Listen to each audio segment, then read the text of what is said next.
Hi, my name is Hoda Afshar and I'm a lecturer here at Photography Studies College. I teach in the bachelor degree program and also I'm a photographer.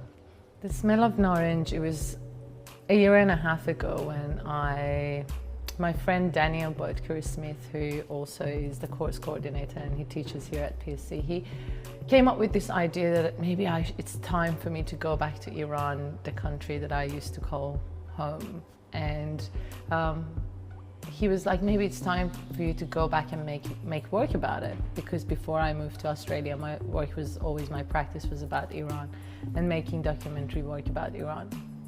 And so the initial idea was also to collaborate with Michael Coyne, who photographed Iran after the Islamic Revolution for 9 years. I was really excited and I embraced the idea. I jumped on the plane, went back to Iran, and I took so many photos, maybe hundreds and hundreds, and I shot the whole project on film.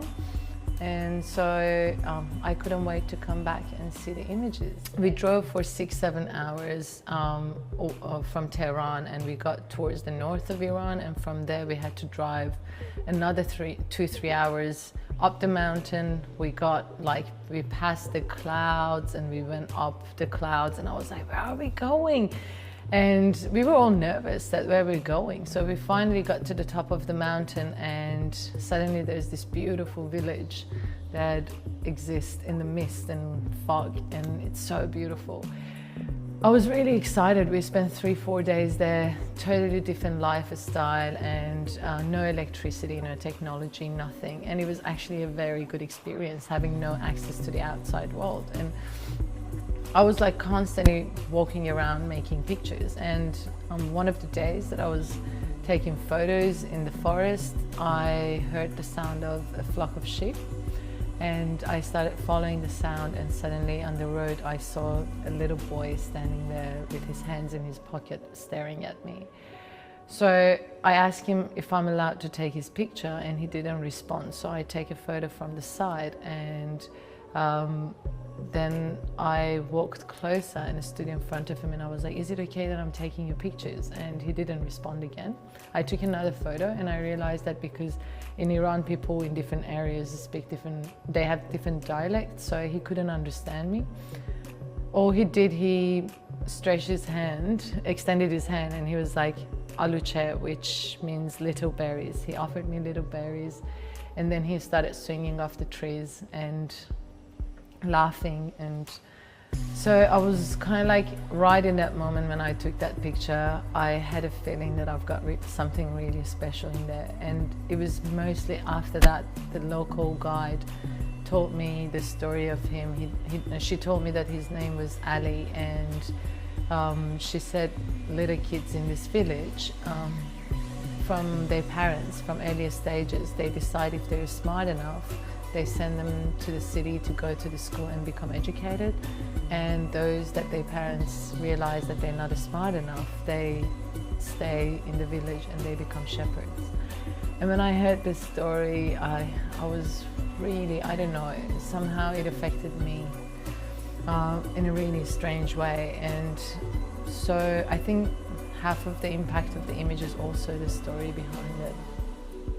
When I moved to Australia, first thing that I did, I was trying to keep up with what's happening in the photography world, like doing a lot of research about what's what. And one of the first things that I came across was National Photographic Portrait Prize as the most prestigious art award here in Australia.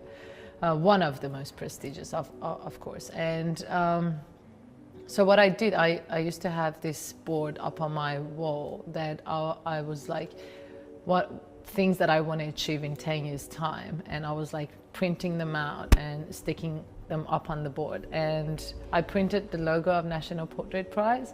And I was like, one day I'm going to win it in 10 years time. And all my friends were like, that's so ambitious. And I was like, I know, but at least I can like dream.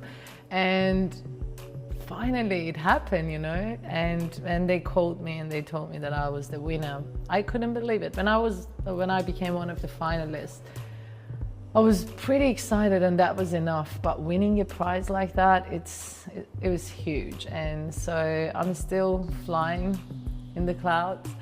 It's been quite an amazing journey since it happened like 3 weeks ago or something. So yeah, it's pretty exciting. I think for any artist, it's something that, you know, makes you really excited and more motivated, and it's quite encouraging, and yeah, makes you want to do more and make more work.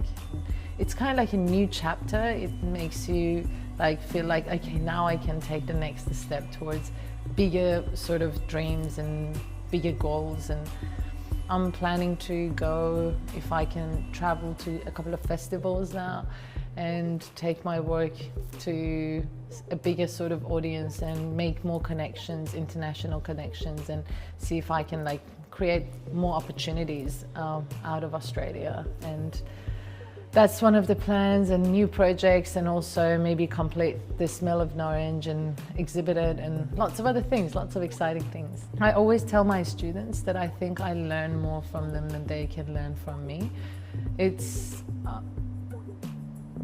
you know, you're dealing with lots of amazing, unique individuals with fresh ideas, and watching them, you know, growing and building up their ideas and the style of looking at things and building up their vision.